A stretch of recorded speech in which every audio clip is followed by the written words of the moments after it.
우리 전 세계의 애국 국민 여러분, 또 특히 미국이 많이 춥다고 그러는데 건강하시기를 기원합니다. 그리고 또 전국에서 나라와 민족을 사랑하는 우리 애국 국민 여러분, 또 이 추운 날에도 또 특별히 내일 제256차 태극기 집회가 새해 신년에 서울역에서는 이제 첫 집회인데, 또 이 집회를 위해서 또 준비하시는 많은 당원 동지들 건강을 기원합니다.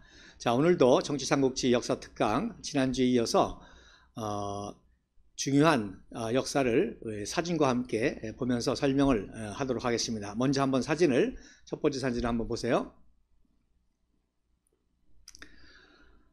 제가 역사 강의를 할 때는 이렇게 사진을 가지고 사진을 설명하면서 사진에 담긴 역사적인 진실을 강의하고 있습니다. 프레드릭 버나드라는 분은 영국의 사진사면서 사파 작가입니다.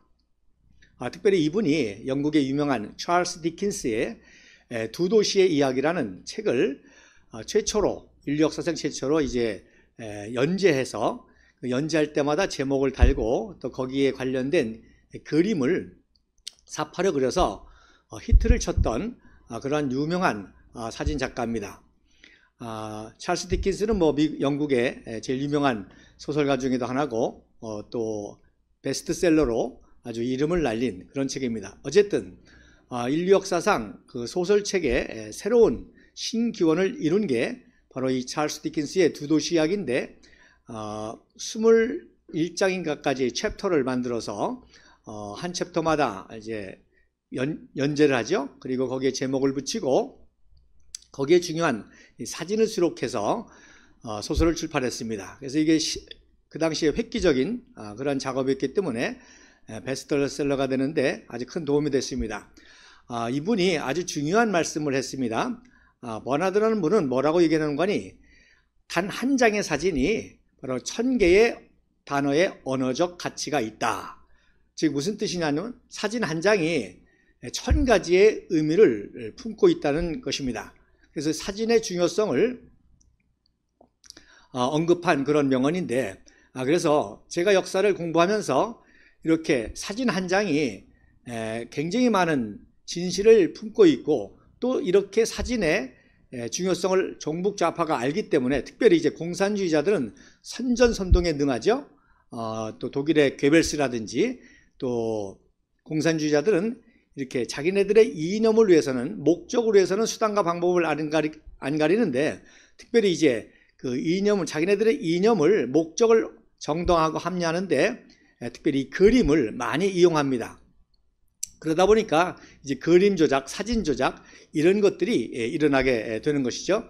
그래서 반대로 종북 좌파가 왜곡한, 조작한 사진은 역으로 추적하면 위대한 진실이 나온다는 겁니다. 자, 사진을 왜곡한다는 의미는 뭡니까? 그 사진의 진실을 알고 있기 때문에 그 사진을 이용하기도 하고 그 사진을 편집하고 왜곡해서 조작하기도 하기 때문에 그 조작된 것을 역으로 추적하면은 위대한 진실이 나온다는 것이죠.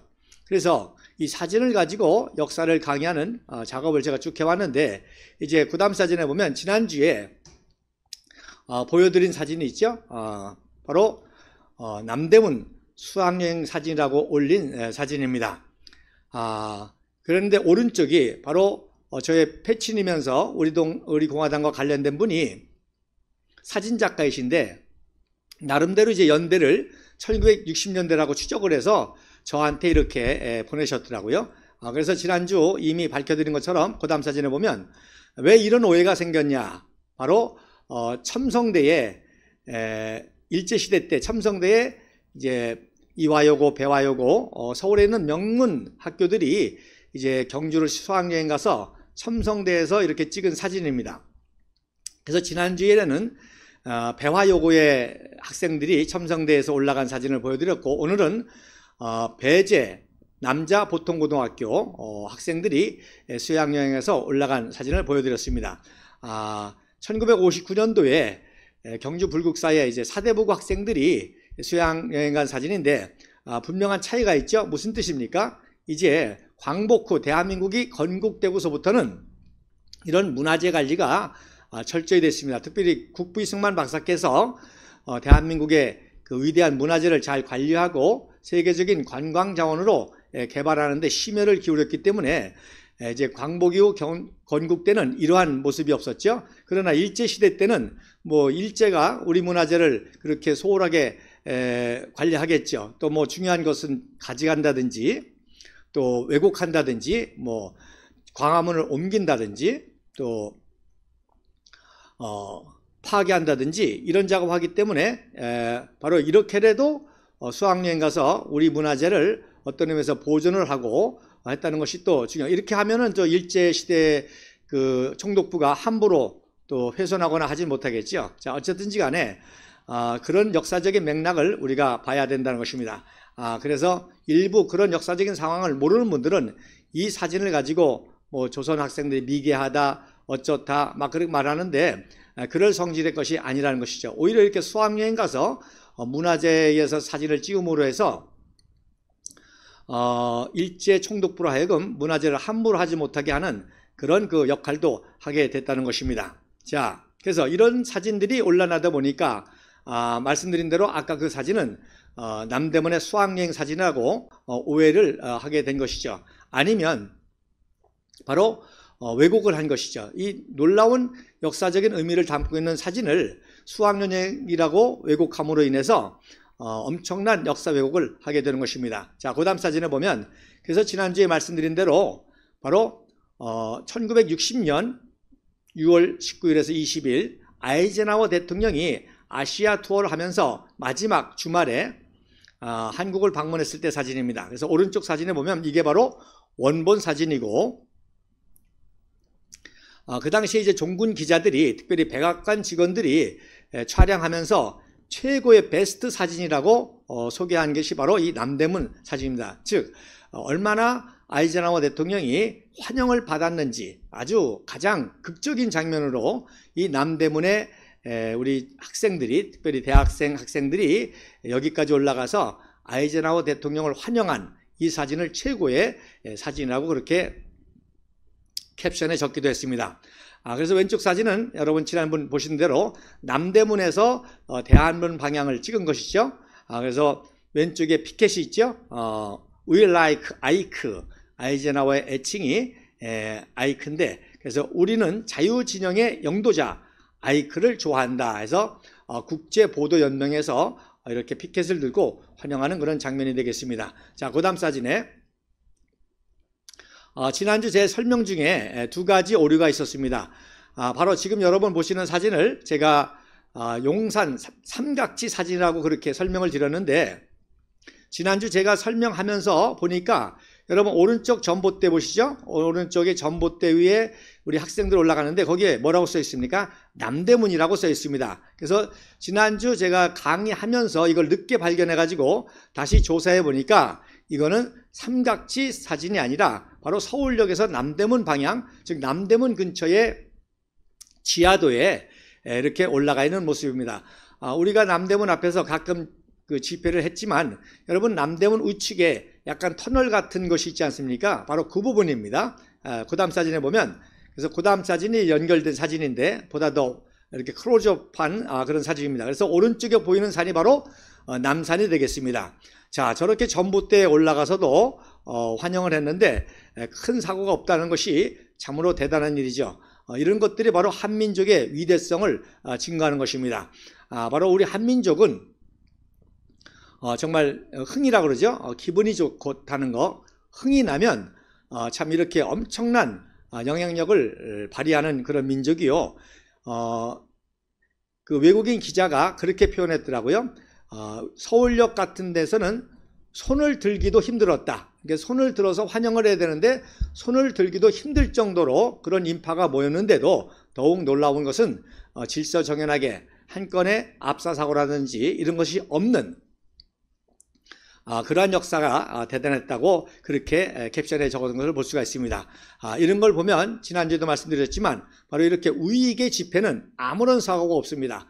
그러므로 광복 이후에 대한민국에서 일어난 모든 사람이 죽는 이런 사건들은 반드시 종북 좌파의 배후의 세력이 있다는 것을 우리가 알아야 될 것입니다. 말씀드린 대로 4.19도 처음에는 순수한 우리 학생들의 그런 부정선거에 대한, 부통령 부정선거에 대한 프로테스트였었는데, 거기에 이제 종북 좌파 세력이 개입해가지고 김주월 사건이라든지, 즉 눈앞에서 체류탄을 직접 눈에다 대고 쏴서, 그리고 그 시신을 마산 앞바다에 버리고, 그리고 그 다음날 새벽에 또 전화로 연락해서 부산일보 기자로 하여금 오게 해서 사진 촬영을 하고, 그래서 선동한 사건이 바로 4.19 사건의 한 단면이라는 것을 우리가 이해를 해야 될 것입니다. 자, 그 다음 사진에 보면, 그 다음 사진도 제가 이것도 용산 삼각지에서 서울역으로 들어오는 거라 그렇게 설명을 해드렸는데, 이것도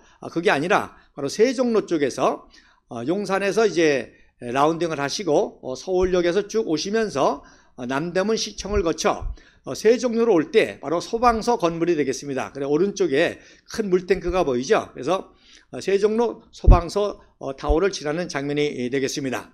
자, 그 다음 사진에 보면, 특별히 이 사진을 제가 다시 한번 설명을 드린 것은, 자, 왼쪽에 우리 태극기 성조기를 종이로 든 것을 들고 어르신들이 보이죠. 또 아주머니도 보이고 할머니도 보는데, 외국인 종군 기자가 또 하나 놀란 것은 바로 대부분 많은 사람들이 이렇게 흰 옷을 입고 환영을 했다는 모습입니다. 그래서 특별히 촬영한 사진이 되겠습니다. We like Ike라고 하는 그런 영어로 쓴 팻말 밑에 이렇게 난간에서 흰 옷을 입고 백이민족이라고 그러죠. 환영한 모습이 감동을 받아가지고 촬영한 사진이고, 저 오른쪽에 보면 이렇게 옥상 꼭대기까지 성조기 태극기를 게시하고 또 에드벌린을 게시하고 We like Ike라고 하는 에드벌린을 게시했습니다.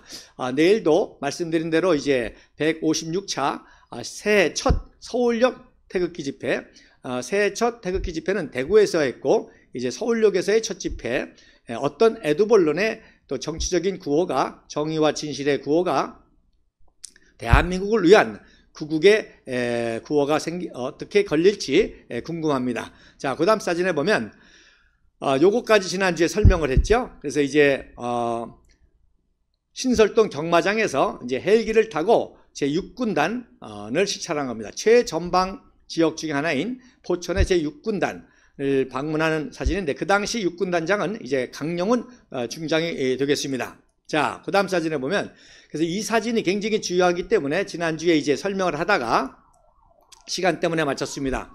자, 당시 국군 6군단 강영훈 중장이 근무했고요. 이 포천은 요 지역이 왜 중요한 거 아니? 요 지역이 바로 6.25 기습 남침 때 북계군이 전 전선에 걸쳐서 공격을 시도했는데 제일 먼저 뚫린 지역이 바로 이 지역입니다. 그래서 이 지역에서 국부 이승만 박사께서 이제 제6군단을 창설하죠. 마지막 군단으로 제7군단은 이제 현대 와서 생긴 것이고, 이제 국부 이승만 박사께서 1957년도에 마지막으로 세운 군단이 6군단인데, 바로 어느 지역에, 바로 최초의 인민군이 돌파한 지역에 6군단을 설치했고, 자, 미제 1군단, 이 당시에는 이제 라이언 중장이 또 이렇게 같이 사열을 받은 모습입니다. 자, 이 사진이 왜 중요한 거니?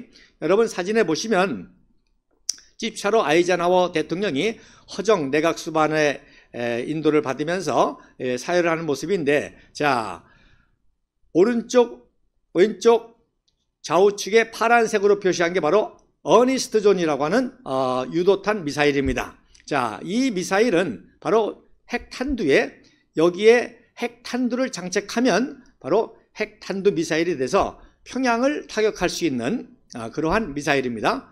그 다음에 가운데에 포가, 큰 대형 포가 2개 있죠. 이게 바로 200mm 원자포라는 것입니다. 즉 원자탄을 쏘기 위해서 개발한 대포이고, 바로 원자폭탄을 장착해서 쏘게 될 때에 최장거리포로 바로 북한 지역을 타격할 수 있는 원자포입니다. 그래서 이 독일에 제일 먼저 배치를 했고, 소련이죠. 소련의 공산주의 유입에 대결하기 위해서 독일에 최초로 배치했고, 역시 국부 이승만 박사께서 바로 이 포를 어니스트 존과 함께 설치해서 이 당시만 해도 바로 우리 대한민국에 전술핵이 있었던 것입니다. 그러니까 여기에 이제 발사만 하면 핵으로 북한 공산 집단을 파괴할 수 있고 또 도발한다든지 할 때에 할 수 있는 그러한 모든 준비를 다 했다는 것이죠. 자, 그래서 그 다음 사진에 보면 바로 그 다음 사진이 바로 여러분 보시는 거 국부 이승만 박사께서 1957년도 11월 2일 날 바로 포천의 제6군단을 창설하신 사진이십니다. 그래서 초대 군단장이 바로 백인엽 준장이죠. 그리고 그 다음 해에 제가 박정희 대통령 특강하면서 말씀드린 대로 박정희 준장이 이제 제6군단 부군단장을 하게 됩니다. 자, 1958년도 2월 4일 날 미 제1군단장 트루도 중장이 이제 본국으로 이임을 하게 됩니다.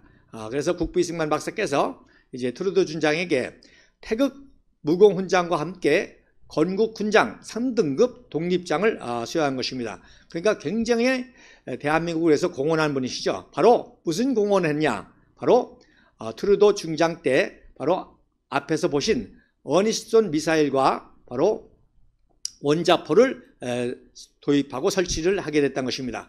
이 트루도 중장은 6.25 기습남중 전쟁 때 특별히 1953년도 그 유명한 고지전 바로 폭자필 전투 때 이 트루도 장군은 7사단장으로 고지전을 치른 분입니다. 그래서 이 폭잡 전투는 미국의 전사에서도 굉장히 중요한 전쟁이었기 때문에 영화로도 많이 제작된 그런 고지전인데 이 폭자필 전투를 직접 트루도 소장이 그 당시 7사단장으로 지휘를 했고 심지어 적진 가까이까지 친히 정찰을 해가지고 장군이면서도 은성무공훈장, 대개 은성무공훈장은 이제 전투에 직접 참가한 사병들이나 이제 장교들이 받는 무공훈장인데 바로 육군 소장이 직접 그런 전투 현장까지 가서 정찰하고 지휘했기 때문에 은성무공훈장을 장군 때 받은 아주 특이한 케이스입니다.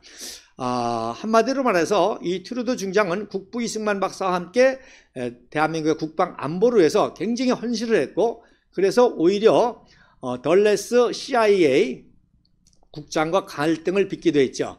아무래도 이제 외교적으로는 국무부에서는 외교적인 그런 노력을 하기 때문에 뭐 소련을 자극한다든지 또 하는 그런 전략을 잘 하지 않기 때문에 이렇게 원자포를 설치한다든지 어니스트 미사일을 설치한다든지 이런 거에 대해서 굉장히 반대를 했는데 바로 트루도 장군이 결국 설득하기도 하고 해서 이런 걸 설치하고 그래서 한때는 한직으로 좌천이 되기도 했습니다. 그 덜레스 국방 CIA 국장하고 마찰이 있어가지고 그런데 다시금 저 1군 단장으로 이제 오게 됐는데 또 1군 단장 때는 그야말로 미군 입장에서는 대형 사고를 친 거죠. 즉 한반도에 원자포와 어니스트 미사일을 설치를 했습니다. 그리고 설치해놓고 이제 다시 미국으로 좌천이 되죠.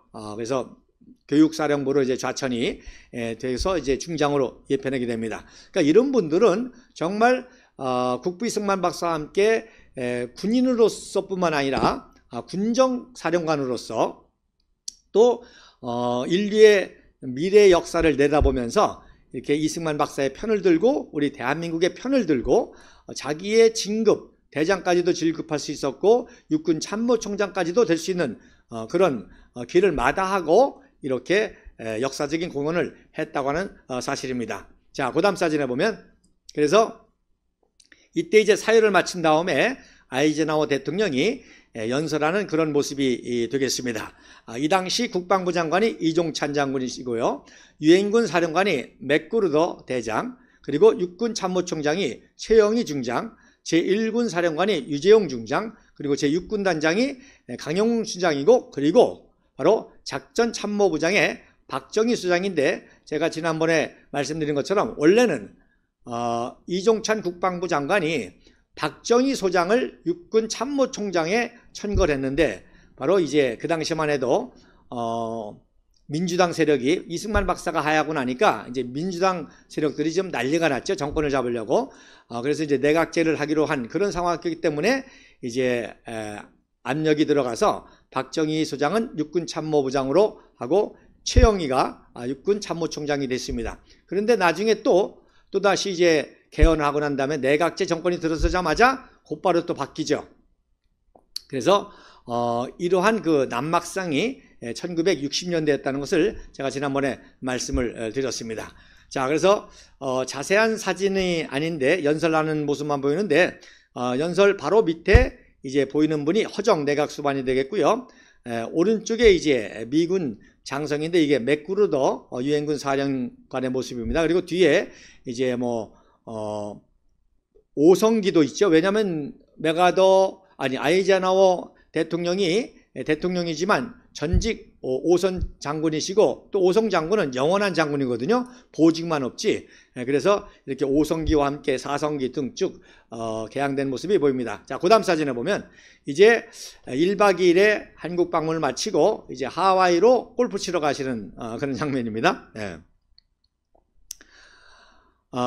아이젠하워 대통령이 이제 출국 환송하시는 모습이고 모자를 들어서 환영하면서 마지막 인사말로 Goodbye, Good luck, God bless you 이렇게 환영하는 모습이 되겠습니다. 자, 그 다음 사진에 보면 이제 기내로 들어가시는 장면이 되겠습니다. 그래서 아이젠하워 대통령 때는 공군 1호기라고는 하지 않았습니다. 이건 케네디 대통령 때부터 이제 기종이 707로 바꾸면서 공군체 1호기라고 그렇게 표기했는데 제가 이해를 돕기 위해서 이렇게 썼습니다. 그래서 들어가시는 장면이고 이때 여러분 말씀드린 대로 이제 매미 여사라고 아이젠하워 대통령 영부인이 같이 동행을 했고 아들이 존 아이젠하워 대령인데 함께 왔습니다. 그래서 또 특별히 이제 어머님을 그 매미 영부인을 인도한 미 대사관 정무 부대사 마샬 그린에게 또 인사를 했다고 하는 그런 캡션도 있습니다.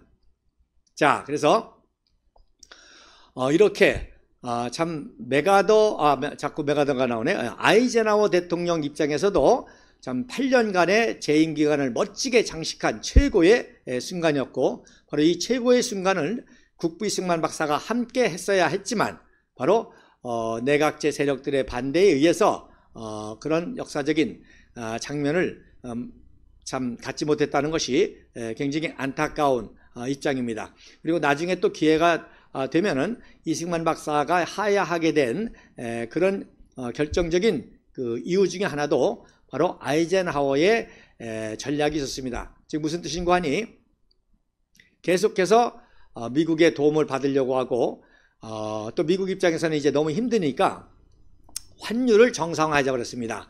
그러니까 실제 환율은 1대 500인데 이승만 박사가 1대 1000으로 묶어놨거든요.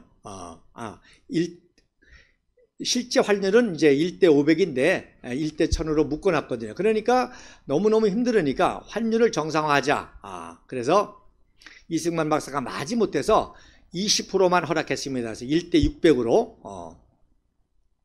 그러니까 이승만 박사와 아이젠하워가 만나기가 굉장히 부담스럽죠. 결국 하야한 후에 장면 정권하고는 1대 1000으로 합의를 했습니다. 그 얘기는 무슨 얘기입니까? 원조가 절반으로 줄었다는 것이죠. 즉 매년 8억 불이 들어오던 것이 4억 불만 들어오면 되게 됐던 것입니다. 그러니까 보릿고개가 생기고 경제 파탄이 오고 하니까 5.16 혁명이 일어날 수밖에 없는 상황이 전개되었다는 그런 뜻이 되겠습니다. 자, 오늘 제가 또 다른 사진을 가지고 여러분들과 함께 역사여행을 해보겠는데요. 그 다음 사진 한번 보여주세요. 자, 말씀드린 대로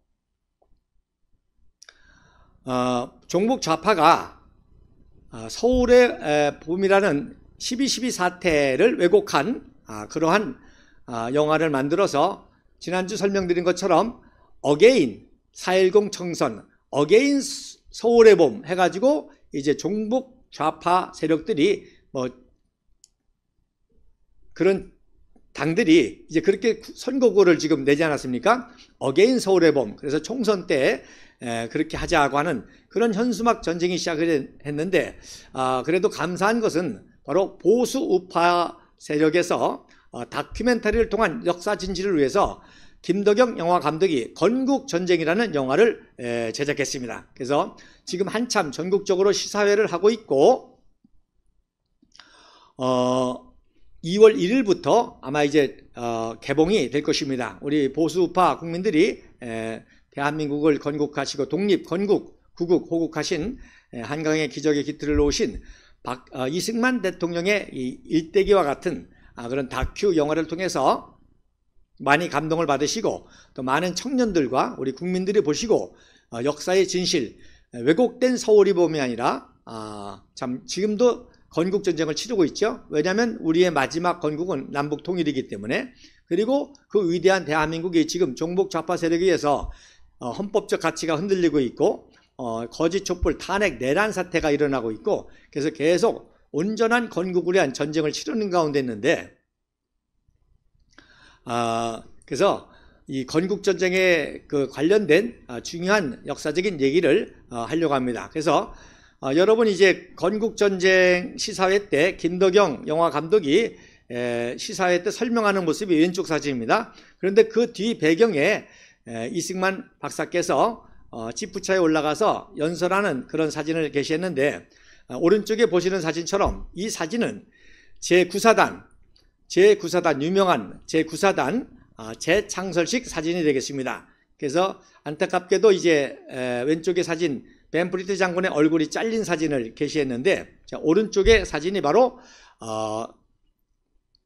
제9사단 재창설식 때 화동에게 환영을 받는 모습이고요. 그래서 이제 아마 오늘은 제9사단 재창설식 이야기는 못하고 다음 주에 해야 될 것 같고요.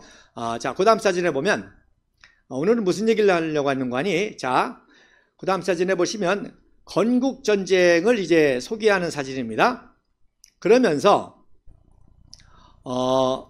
김덕영 감독이 바로 70년 만에 최초로 공개한다고 국부 이승만 박사께서 1954년 8월 2일 날 뉴욕시에서 영웅 행진이라고 그러죠. 티커테이프 히로 퍼레이드, 즉 세계사적인 영웅이 미국을 방문했을 때, 특별히 뉴욕시를 방문했을 때 또 뉴욕시를 초대해서 영웅 행진을 하게 했는데, 그 영상을 발견했다고, 그 영상을 최초에 공개했다고 그렇게 소개를 했습니다.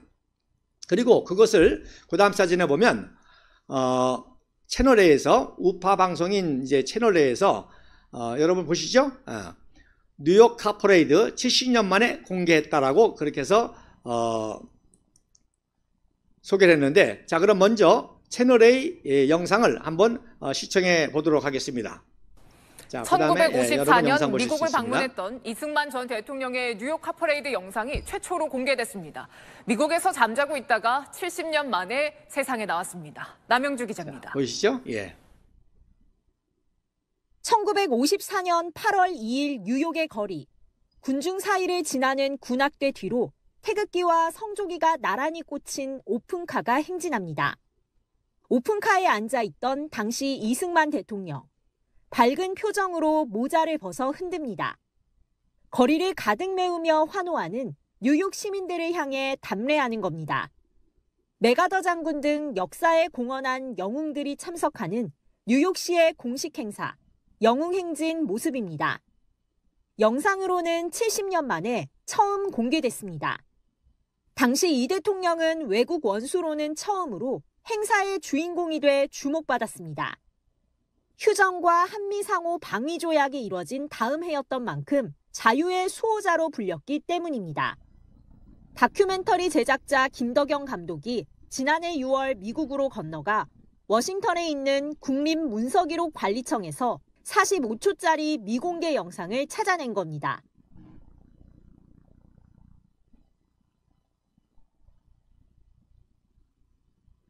자, 여러분 보셨지 않습니까? 그런데 여기서 이제 제가 이제 역사적 진실을 mon고하니 바로 70년 만에 최초의 공개라고 하는데, 최초의 공개가 아닙니다. 최초의 공개는 바로 1965년도 7월 19일 날 국부 이승만 박사께서 하와이에서 소천하셨을 때에 바로 박정희 대통령 각하께서 국부 이승만 박사를 장례식을 치르고 또 국부 이승만 박사를 모시기 위해서 박정희 대통령께서 이승만 박사의 일대기 영상 제작을 그렇게 명령해서 10분짜리 이승만 대통령의 일대기를 제작하면서 거기에 이미 이 영상이 삽입이 되어 있었습니다. 그리고 우리 공화당 대한애국당 당시에 바로 2018년 대한애국당 당시에 바로 우리 공화당에서 그 영상을 찾아내서 그 영상 가운데 이 티커테이프 받는 부분을 태극기 집회 때 여러분 무대 스크린에다가 보신 기억이 있을 거예요. 그래서 거기에 우리가 이미 5년 전에 공개를 했고 그리고 우리 공화당 라이브가 생기면서 우리 공화당 라이브에 제가 유튜브로도 올리게 됐습니다. 자, 그래서 그 다음 사진 여러분 제가 썼죠. 1965년 7월 19일 이승만 박사 소천 일대기에 영상이 있었다. 자, 그러면 그 영상을 보도록 하겠습니다. 이어 이승만 박사는 미국 상하이양원 합동회의에서 연설을 하고 한국이 위기에 처해 있을 때 미국이 도와준 데 대해 감사의 뜻을 전했다. 철저한 반공주의자로 세계에 널리 알려졌던 그를 맞이하는 전 미국 국민들은 열렬히 그를 환영했다.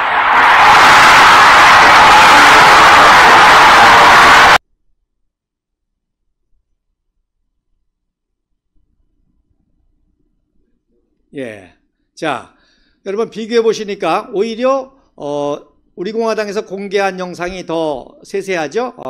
티커테이프가 떨어지는 모습도 있고 더 자세하게 그렇게 영상을 보셨어요. 그래서 우리 공화당이 조원진 대표님을 통해서 정치만 바로잡는 것이 아니라 바로 이렇게 역사를 바로잡는 위대한 역사를 바로잡는 역할까지도 하게 된다는 것입니다. 그래서 70년 만에 최초 공개는 바로 어떤 의미에서 우리 공화당이 하게 된 것입니다. 그 다음에 또 하나 이제 지적해야 될 것이 외국인 국가 원수로서는 최초다 그랬는데 그것도 잘못된 제대로 연구가 되지 못한 것이 되겠습니다. 메가더와 같은 세계적인 영웅을 환영하는 거라고는 맞는데 거기에 외국인 국가 원수로서는 최초라고 하는 것은 잘못된 표현인데 그래서 오늘 제가 티커테이프 히로 퍼레이드의 역사를 여러분 이해하셔야 이 사건이 얼마나 위대하고 대단한 사건인지를 이해하실 수 있어가지고 이 티커테이프 히로 퍼레이드만 따로 강의를 해도 한 2시간이 될 텐데 지금 209차까지 되어 있습니다. 그런데 이제 우리나라와 관련된 것만 해서 하겠는데 자 여러분 보시는 것처럼 티커테이프 히로 퍼레이드가 언제 제일 먼저 시작이 됐냐면 1886년 10월 28일 날 뉴욕시에서 바로 제1회 티커테이프가 시작이 되는데 바로 그 유명한 자유의 여신상을 프랑스가 기증하면서 그때 그거를 기념하기 위해서 최초의 티커테이프를 하게 된 것이죠. 그래서 그 당시 이제 사진이 없었기 때문에 이렇게 사파로 그렸는데 여러분 보시면 왼쪽 건물에 스톡 익스체인지라고 하는 증권회사 건물이 보이죠. 그리고 그 당시 이제 증권 전산지 용지 그래서 쓰고 남은 전산지 용지를 이렇게 옥상에서 뿌려가지고 환영했기 때문에 티커테이프 히로 퍼레이드라고 그렇게 하게 되는 것입니다. 그래서 이때가 제2의 역사고 그래서 여기서 굉장히 중요한 컨셉이 나오죠.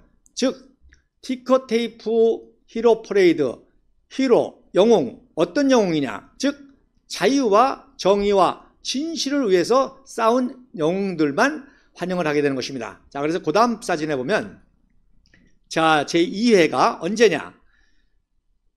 제2회는 바로 미국의 국부 조지 워싱턴 대통령 취임 100주년을 기념해서 미국의 국부 조지 워싱턴 대통령 취임 100주년을 기념해서 제2회 티커테이프를 했는데 이때 당시에 대통령이 바로 23대 해리슨 대통령입니다. 그래서 해리슨 대통령이 이렇게 배로 월스트리트 부두에 도착해서 행진을 하게 된 것이죠. 그래서 보트에 지금 타고 부두에 진입하는 장면이고 부두에 대형 성조기 각 50개 주의 깃발을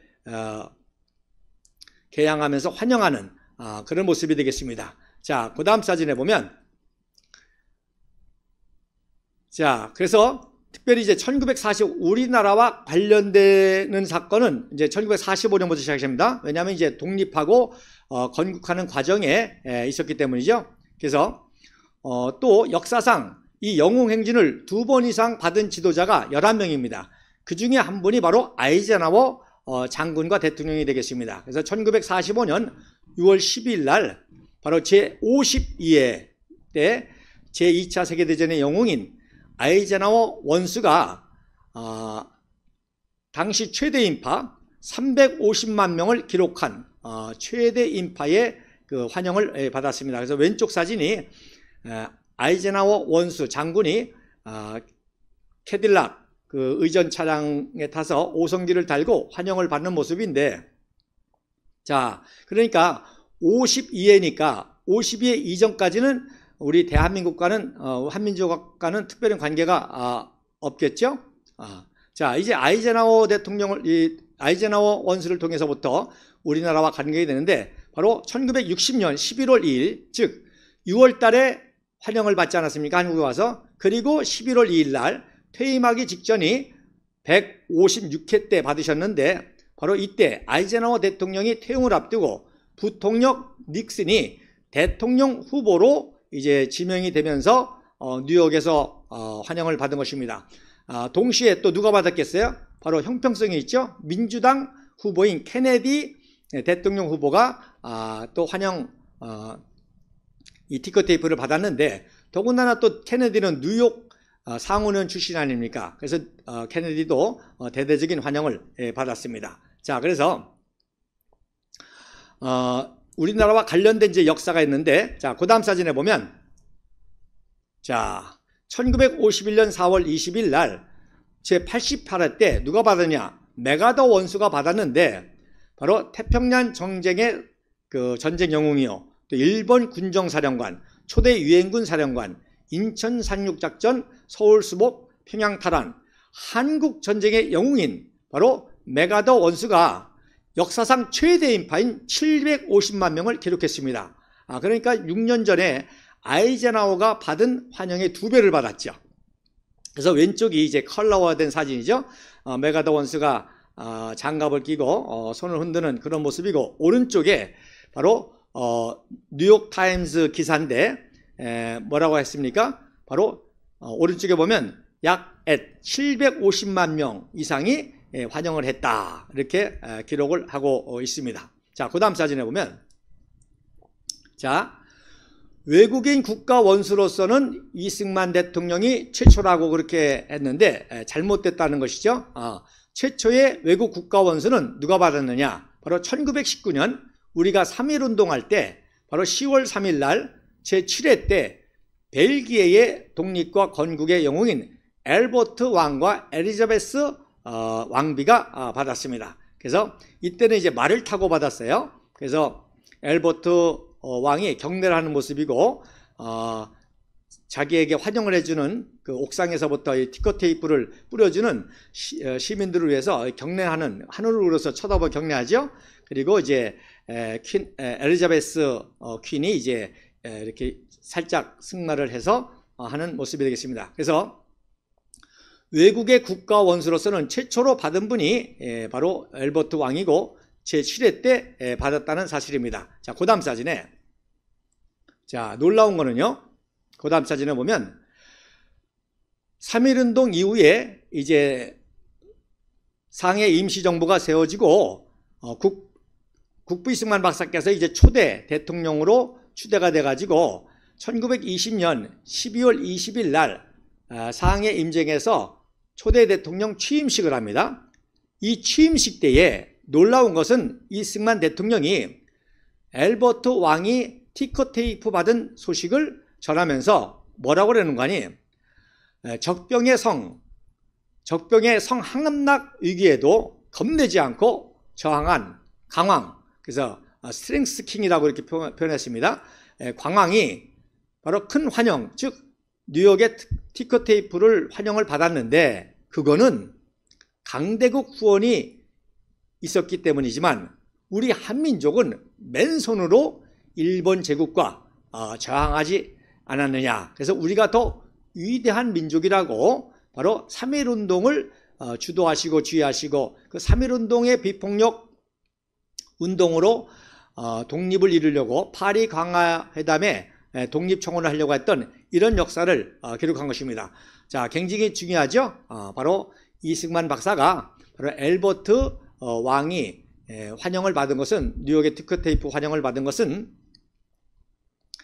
바로 강대국, 바로 미국과 영국과 이런 강대국의 후원이 있었지만 우리는 맨손으로 저항한 더 위대한 민족이라고 이 취임식 연설에 인용을 했다는 사실입니다. 자, 그 다음 사진에 보면, 그래서 이승만 대통령은 1954년도 8월 2일 날 월요일 날 제119회 환영을 받았고, 바로 최초가 아니라 45번째, 바로 45번째 국가원수로는 45번째 바로 환영을 받은 것이 되겠습니다. 그리고 국가원수로서는 최대 인파 15만 명의 최대 기록을 세운 것이죠. 그래서 놀라운 것은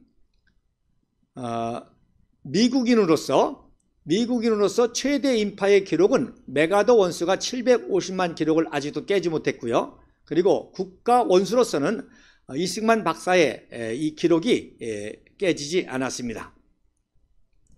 자, 그 다음 사진에 보면 1965년도 바로 5월 19일 날 118회 때에 바로 대한민국 대통령으로는 두 번째로 5.16 혁명 제4주년을 기념해서 존슨 대통령이 국빈 초청을 했을 때 바로 이때 박정희 대통령 각하께서 환영을 받았습니다. 자, 그러니까 이때는 국가 원수로서는 88번째 기록이었고요. 그리고 1962년도에 162회 때 나사의 최초 우주 비행사인 그랜이 또 메가더 이후에 최대 인파를 기록했거든요. 그래서 메가더 장군 이후에 최대 인파를 기록한 이 그랜 상원위원회 받았는데, 그 그랜 상원위원회 이 당시는 이제 그 우주 비행사였습니다. 미 해군 중령. 그리고 이 그랜만 가지고도 또 1시간 강의가 필요한데 바로 한국전 참전군산입니다. 그래서 한국전 참전해서 미국기를 격추시키고 여러 가지 아주 전설적인 에피소드가 많은 분들이기 때문에, 그래서 나사의 닐 암스트롱이라든지 그랜이라든지 거의 모든 최초의 나사의 우주 비행사들이 다 한국전 참전 용사 출신입니다. 그래서 한국전에서 제트기를 통해서 미국기를 격추한 그런 경력들을 가지고 최초의 나사 우주 비행사가 됐던 것이죠. 그래서 어쨌든 그린도 이제 2번 받게 됩니다만은 바로 참전 용사로서 162회 때 최대 인파를 기록했는데, 바로 그 다음 3년 후에 박정희 대통령 각하께서 또 그 이후에 또 최대 인파를 기록하게 됐다는 것입니다. 그래서 제가 종종 말씀드린 것처럼 저의 그 비전 중에 하나가 박근혜 대통령을 석방시키고 우리 공화당과 함께 대한민국을 회복시키는, 그리고 자유통일까지 가는 이런 위대한 역사를 이루어서 박근혜 대통령으로 하여금 3번째 이 티커테이프를 받게 하는, 조원진 대표님께서도 함께 받으면 더 좋을 것 같습니다. 그런 비전을 가지고 저는 우리 공화당에 활약을 하고 있고, 안타깝게도 박근혜 대통령께서 여러분 아시는 대로 석방 이후에 여러 가지 정치적인 이유로 아직 우리 공화당과 함께 또 조원진 대표와 함께 하지 못하는 안타까움이 있는데, 저는 언젠가 또 때가 되면 있을 거라고 보고, 저의 그 개인적인 기도 제목이요 또 소망이요, 저의 노력은 바로 박근혜 대통령과 조원진 대표와 우리 공화당이 함께 바로 위대한 탄핵의 역사를 정리하고 자유통일까지 가는 이 역사를 이루어서 반드시 3번째 티커테이프를 받게 하는 것이 저의 사명이라고 그렇게 믿으면서 그런 활약을 하고 있습니다. 자, 그 다음 사진에 보면, 그래서 티커테이프가 현재까지 208회입니다. 그 중에 국가 원수는 90명을 초청했는데, 말씀드린 대로 박정희 대통령이 88회니까 그 이후로 2명의 국가 원수가 받았죠. 국가 원수 누구냐? 1979년도 10월 3일 날 188회 때 교황청의 카톨릭 존 폴 2세 교황이 받았습니다. 그러니까 교황으로서도 첫 환영을 받았기 때문에 이승만 박사가 받았다는 건 굉장한 역사적인 사실이죠. 그 다음에 1990년도에 그 유명한 남아공의 그 만델라가 석방이 되고 그리고 그 인종차별 정책을 종식시키고 최초의 그 아프리카 출신 대통령으로 남아공 대통령이 되게 되는 그 사건의 그 시작이 됐던 그 국민회의를 통해서 만델라가 등장했을 때 제 193회로 받았습니다. 그러니까 제 꿈이 헛된 게 아니죠. 바로 감옥에 있던 만델라가 석방이 돼가지고 이제 인종철폐를 통해서 아프리카 흑인 정권이 세워지는 이런 영웅이었기 때문에 받았기 때문에 똑같이 바로 무고하게 거짓 촛불에 의해서 무고한 옥중투쟁을 하셨던 박근혜 대통령, 우리 공화당이 투쟁해서 우리와 함께해서 바로 이런 역사를 이어갈 때에 바로 충분히 만델라보다도 더 성대한 환영을 받을 수 있다는 것입니다. 자, 그래서 왼쪽 사진이 1979년도 존 폴 2세가 환영을 받는 모습인데 비가 많이 온 모양이에요. 그래서 우산을 받쳐들고 우비를 입고 환영을 받았는데 뭐 여러 가지 이제 뭐 사정에 의해서 성대하지 못했을 겁니다. 또 특별히 이제 뉴욕이 카톨릭이 많기 때문에 또 대대적인 환영을 받았을 것으로 생각을 합니다만은 이런 역사가 있습니다. 자, 그다음에 오른쪽이 바로 1990년도 만델라가 환영을 받는 모습입니다. 그래서 차량 캐딜락도 많이 세련되게 변화가 되어 있죠. 만델라가 1990년도에 받았습니다. 지금으로부터 약 30년 전이 되겠습니다. 여러분 이 사진 우리 공화당 당원 동지분들은 잘 보시고 여러분 절대로 우리의 꿈을 포기하지 마시기 바랍니다. 간신 유형화 때문에 지금 여러 가지 어려운 상황을 겪고 있지만 박근혜 대통령을 끝까지 믿으시고 또 하루속히 또 이전의 총기가 돌아와서 이전의 총기를 가지고 국부 이승만 박사와 박정희 대통령 가까이 딸답게 다시금 재기하는 날이 올 것이고 그렇게 되면 반드시 조원진 대표와 우리 공화당과 함께할 것을 믿으면서 절대 유형화 간신 한 명 때문에 박근혜 대통령을 여러분 함부로 그렇게 얘기하시면 절대로 안 됩니다. 그래서 우리의 이 소원이 만델라가 받았듯이 만델라보다도 더 크게 메가더 원수 이승만 박사, 박정희 대통령 이 세 분의 기록을 깨는 그런 소망을 가지고 만약에 우리 공화당과 함께 수권 정당이 돼가지고 자유통일까지 이룬다 할 때 뭐 이건 세계사가 뒤집어지는 사건이죠. 그런 소망을 가지고 우리 공화당 당원동지 한치에 흔들림 없이 나가시고 이번 태극기 집회가 그래서 중요한 것입니다. 보수 대통합의 기치를 가지고 해서 보수 대통합을 통해서 이번 총선에서 우리 보수 우파가 대승을 거둬서 뭐 조원진 대표님과 함께 잘만 하면 저는 뭐 3분의 2석도 가능하다고 봅니다. 200석도 가능하다고 봅니다. 얼마든지 바람을 일으킬 수가 있습니다. 자, 그 다음 사진에 보면 그래서 제가 조사를 해보니까 대한민국과 관련된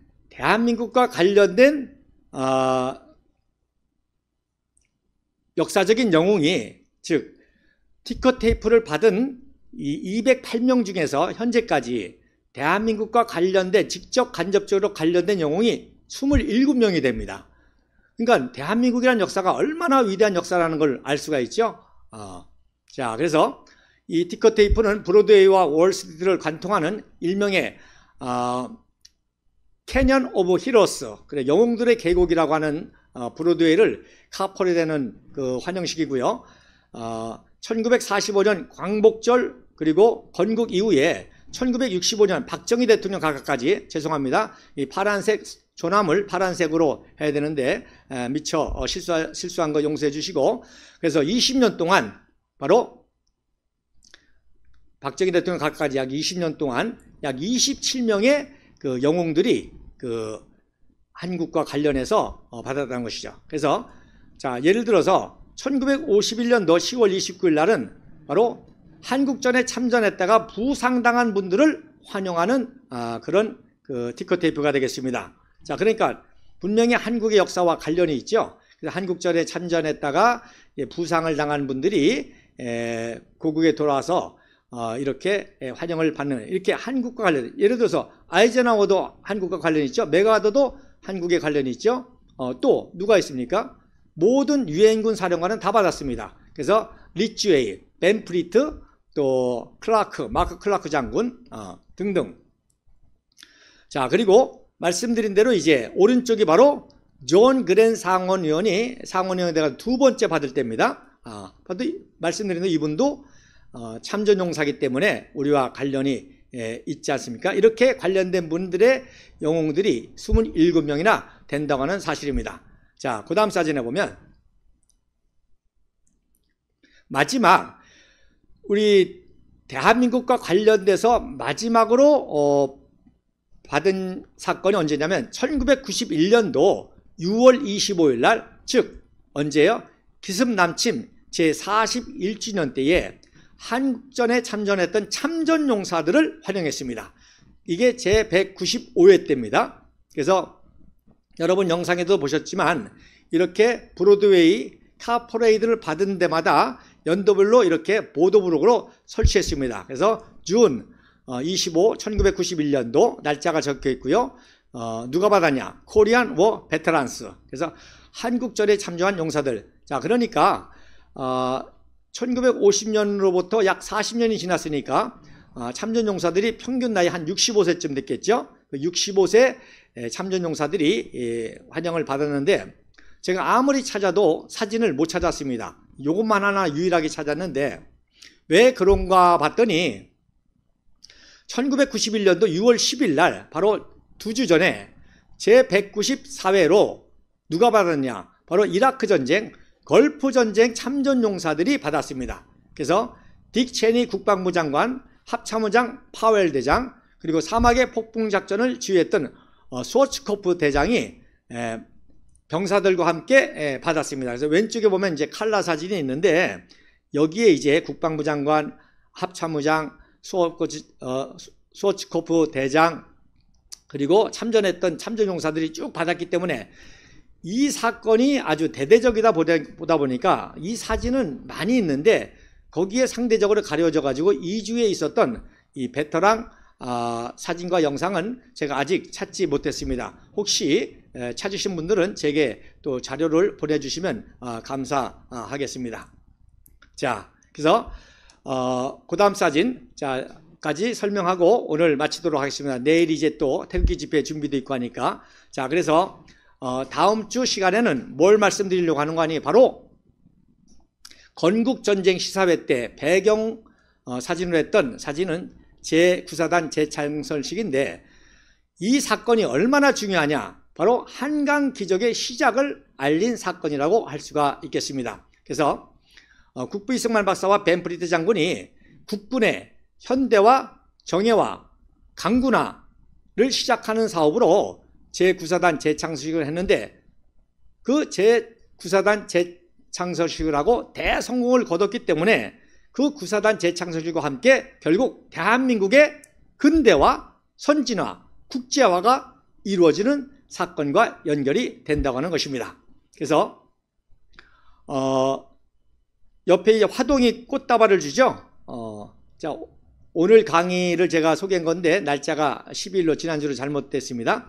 자, 화동이 이제 이승만 박사에게 환영 꽃다발을 주는 장면인데 제가 이거를 이미 강의도 하고 또 방송도 하고 또 태극기 집회 때 스크린에 올려서 이렇게 소개도 했는데 그것을 캐나다에서 보고 김영미라는 분이 바로 미국에 이민 가가지고 90년대 이민 가가지고 국악인으로 활동하고 있는데 이분이 저에게 연락이 왔어요. 바로 이 화동이 자기 자신입니다. 그래서 이분하고 대화를 통해서 이 당시에 어떤 일이 있었는지를 또 제가 직접 증언으로 들었습니다. 한 가지 미리 예고를 드리면 이 사건이 얼마나 중요했는지 예고를 드리면 바로 이때 미국이가 하늘에서 왔다 갔다 했다는 거예요. 그래서 자기는 아주 무서워 죽겠는데 이승만 박사와 벤프리트 장군 군인들은 끔찍 안 하고 미국이가 왔다 갔다 하는데도 행사를 치렀다고 하는 그런 증언을 해주시고요. 이 꽃다발만 준 것이 아니라 이승만 대통령과 벤프리트 장군 앞에서 초립동이라고 그러죠. 이제 꽃갈모자 같은 걸 쓰고 초립동 공연도 했다고 합니다. 자, 그래서 다음 주 시간에는 이 제9사단 이 창설식에 관한 이야기를 하는데, 이 제9사단 창설식이 얼마나 중요한 사건인지, 아시아 최초로 미국식 구사단을 창설하는 거기 때문에 전 세계의 뉴스가 돼가지고 전 세계 모든 특파원들이 다 와서 사진 촬영을 하고 영상 촬영을 했습니다. 그래서 제가 수집한 것만 해도 100장 정도가 됩니다. 굉장히 풍부하죠.